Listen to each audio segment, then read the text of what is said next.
함께 신앙 고백하시겠습니다. 나는 전능하신 아버지 하나님 천지의 창조주를 믿습니다. 나는 그의 유일하신 아들 우리 주 예수 그리스도를 믿습니다. 그는 성령으로 잉태되어 동정녀 마리아에게서 나시고 본디오 빌라도에게 고난을 받아 십자가에 못 박혀 죽으시고 장사된 지 사흘 만에 죽은 자 가운데서 다시 살아나셨으며 하늘에 오르시어 전능하신 아버지 하나님 우편에 앉아 계시다가 거기로부터 살아있는 자와 죽은 자를 심판하러 오십니다. 나는 성령을 믿으며 거룩한 공교회와 성도의 교제와 죄를 용서받는 것과 몸의 부활과 영생을 믿습니다. 아멘. 찬송가 365장 함께 찬송 드리겠습니다.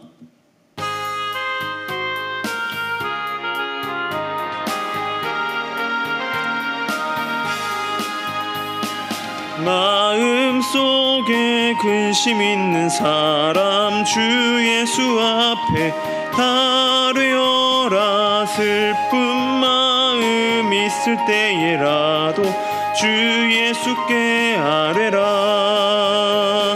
주 예수 앞에 다뢰어라. 주리의 친구니 무엇이나 근심하지 말고 주 예수께 아뢰라. 눈물 나며 깊은 한숨 쉴 때 주 예수 앞에 다뢰어라. 은밀한 죄 내게 있더라도 주 예수께 아뢰라. 주 예수 앞에 다뢰어라. 주리의 친구니 무엇이나 근심하지 말고 주 예수께 아뢰라. 괴로움과 두려움 있을 때 주 예수 앞에 다뢰어라. 내일 일을 염려하지 말고 주 예수께 아뢰라. 주 예수 앞에 다뢰어라. 주리의 친구니 무엇이나 근심하지 말고 주 예수께 아뢰라. 죽음 앞에 겁을 내는 자여 주 예수 앞에 다뢰어라. 하늘나라 바라보는 자여 주 예수께 아뢰라. 주 예수 앞에 다뢰어라. 주리의 친구니 무엇이나 근심하지 말고 주 예수께 아뢰라. 아멘. 오늘 우리가 함께 볼 말씀은 고린도전서 4장 8절에서 16절까지의 말씀입니다. 고린도전서 7장 8절에서 16절까지의 말씀을 제가 봉독해 드리겠습니다. 내가 결혼하지 아니한 자들과 과부들에게 이르노니 나와 같이 그냥 지내는 것이 좋으니라. 만일 절제할 수 없거든 결혼하라. 정욕이 불같이 타는 것보다 결혼하는 것이 나으니라. 결혼한 자들에게 내가 명하노니 명하는 자는 내가 아니오 주시라. 여자는 남편에게서 갈라서지 말고 만일 갈라섰으면 그대로 지내든지 다시 그 남편과 화합하든지 하라. 남편도 아내를 버리지 말라. 그 나머지 사람들에게 내가 말하노니 이는 주의 명령이 아니라 만일 어떤 형제에게 믿지 아니하는 아내가 있어 남편과 함께 살기를 좋아하거든 그를 버리지 말며 어떤 여자에게 믿지 아니하는 남편이 있어 아내와 함께 살기를 좋아하거든 그 남편을 버리지 말라. 믿지 아니하는 남편이 아내를 말미암아 거룩하게 되고 믿지 아니하는 아내가 남편으로 말미암아 거룩하게 되나니 그렇지 아니하면 너희 자녀도 깨끗하지 못하니라. 그러나 이제 거룩하니라. 혹 믿지 아니하는 자가 갈리거든 갈리게 하라. 형제나 자매나 어떤 일에 구애될 것이 없느니라. 그러나 하나님은 화평 중에서 너희를 부르셨느니라. 아내된 자여 내가 남편을 구원하는지 어찌 알 수 있으며 남편된 자여 내가 내 아내를 구원하는지 어찌 알 수 있으리요. 아멘. 사회를 구성하는 가장 작은 단위를 이야기한다고 한다면 바로 가정일 것입니다. 하나님께서 천지를 만물을 창조하시고 인간을 통하여서 가장 먼저 허락하신 단체, 바로 가정입니다. 그러기에 가정은 가장 작지만 가장 중요하다라고 할 수 있습니다. 우리가 가정을 이루고 한 공동체로 살아가는 것은 복이라고 할 수 있습니다.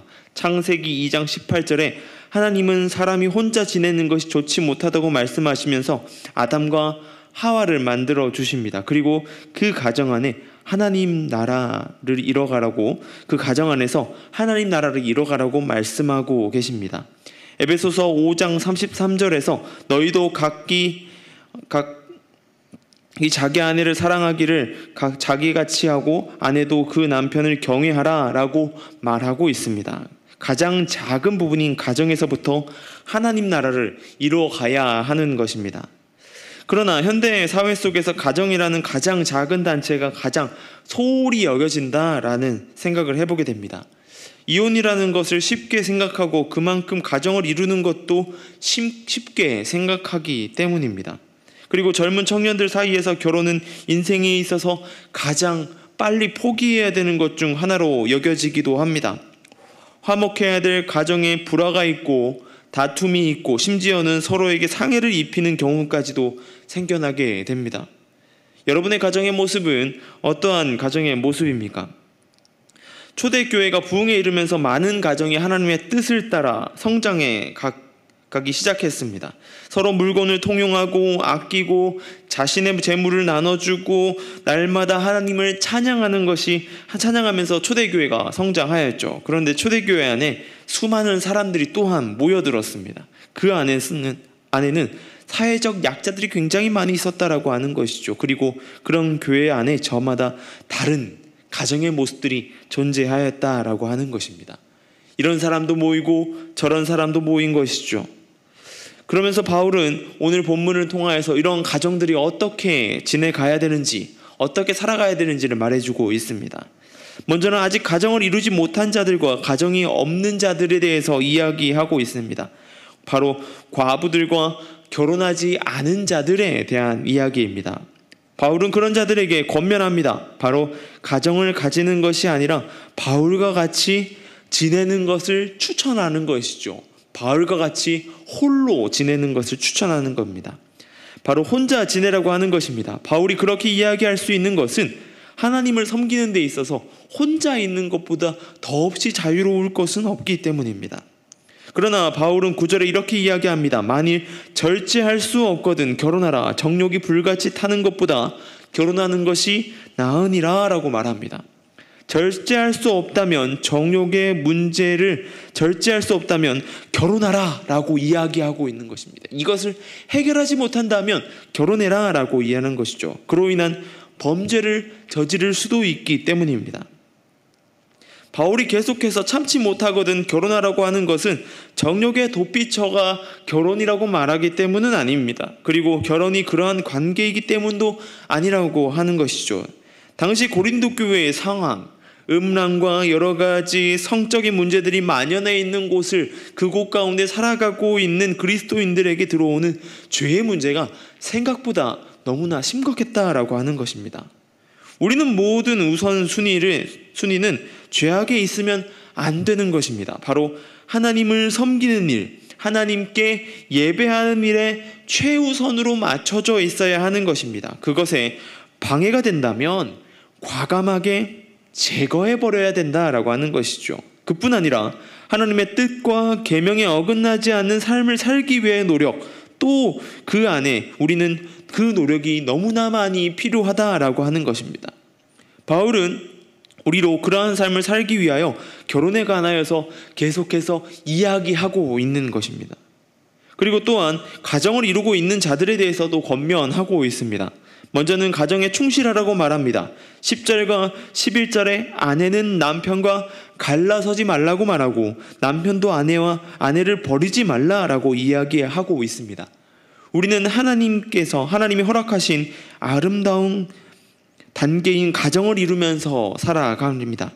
마태복음에서 예수님께서 이제 둘이 아니요 한 몸이니 그러므로 하나님이 짝주어진 것을 사람이 나누지 못할지니라 라고 말하고 있습니다. 이것은 이제 가정을 이뤘다는 것은 둘이 아니라 하나다라고 이야기하는 것이죠. 어떠한 독립된 것이 아니라 한 존재다라고 이야기하고 있는 것입니다.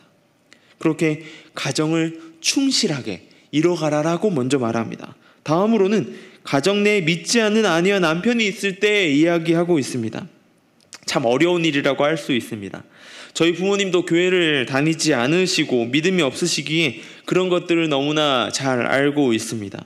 가족 중에 교회를 다니지 않는 사람이 있으면 교회를 다니는 것이 더욱 힘든 일입니다. 왜냐하면 나의 모습을 보고 교회의 전체 모습을 보기 때문입니다. 우리가 그런 가정을 살아간다면 우리는 더욱 하나님 앞에 서기 위해서 노력하는 것이 필요하다라고 하는 것입니다. 그렇다고 가정을 등한시하고 하나님 말씀을 따라 살라는 이야기는 아닙니다. 이것은 하나님께 허락하신 가정에 충실하라, 그 하나님의 뜻 가운데 나아가야 된다라고 하는 것이죠. 하나님의 뜻 가운데 하나님의 뜻을 가지고 가정을 섬기고 교회를 섬기고 하나님 나라를 섬겨가야 된다라고 하는 것입니다. 가정의 구원과 누군가의 구원은 내가 만들어내는 것은 아닙니다. 내가 아무리 노력한다고 해서 되는 것도 아니라고 하는 것이죠. 그 일을 행하시는 분은 하나님께서 하신다라고 하는 것입니다. 내가 해야 할 것은 하나님 앞에 충성된 사람으로 최선의 삶을 살아가는 것입니다. 가정과 교회 그리고 여러 공동체 안에서 그런 사람의 모습으로 살아가는 것이죠. 저와 여러분의 삶이 그러한 모습 되길 소망합니다. 가정을 이루는 것을 놓고 기도하시길 바랍니다. 그리고 가정의 화목을 위해서 또한 기도하시길 바랍니다. 그리고 믿지 않는 자녀들이나 배우자를 위해 있다면 더욱더 기도하시기 바랍니다. 우리의 기도를 들으신 하나님께서 신실하게 일하실 것입니다. 또한 그 하나님께서 우리 가정 가운데 함께 하시고 우리 가정을 통하여서 하나님 나라를 이뤄 가실 것입니다. 그 일에 사용되는 저와 여러분 되길 소망합니다. 기도하겠습니다. 하나님 감사합니다. 오늘은 가정에 대한 이야기를 나눠보았습니다. 이 가정에 대한 이야기를 나누면서 주님 온전히 이루어지게 하여 주시고 온전히 주님의 뜻 안에 있게 하여 주시옵소서. 바울의 권면처럼 주님 우리가 가정을 충실하게 여기게 하여 주시고 가정 가운데 주님 화목을 위해서 날마다 기도하는 삶 되게 하여 주시고 또한 이 가정에 믿지 않는 자들이 있다면 그들을 위해 더욱더 기도하는 삶 될 수 있도록 주여 인도하여 주시옵소서. 날마다 하나님 섬기는 일에 최선을 다해 나아가며 또한 가정 가운데도 하나님의 뜻을 따라 나아가는 삶 될 수 있도록 주여 붙들어 주시고 인도하여 주시옵소서. 주님 이 시간 가운데 미얀마 땅을 위해 기도합니다. 선교의 사역을 힘쓰고 있는 선교사님들의 안전과 건강을 지켜주시고 부족함 없도록 채워주시옵소서. 그 땅에 아픔에 허덕이는 이들, 눈물 닦는 이들, 슬픔 가운데 잠겨있는 이들과 함께하여 주시고 그들에게 나아갈 수 있는 힘 또한 허락하여 주셔서 그들의 사역이 날마다의 간증이 될 수 있도록 주여 붙들어 주시고 인도하여 주시옵소서. 또한 전 세계 가운데의 질병의 고통과 주님 또한 전쟁의 아픔 가운데 있습니다. 그들의 눈물과 신음을 기억하여 주시고 그 땅 가운데 평화, 치유의 역사가 일어날 수 있도록 주여 붙들어 주시고 인도하여 주시옵소서. 주여 이 시간 가운데 기도하옵기는 이 노은중앙교회가 이 지역 가운데 빛과 소금의 역할을 잘 감당하는 교회 되길 소망합니다. 온전히 주님의 뜻에 나아가는 교회가 되게 해주시고 주님과 더불어 나아가는 삶 될 수 있도록 주여 붙들어 주시옵소서. 오늘 하루 삶 가운데도 인도하실 주님을 찬양합니다. 온전히 인도하여 주시고 붙들어 주시옵소서. 감사합니다. 이 모든 것 우리 주 예수님의 이름으로 기도드립니다. 아멘.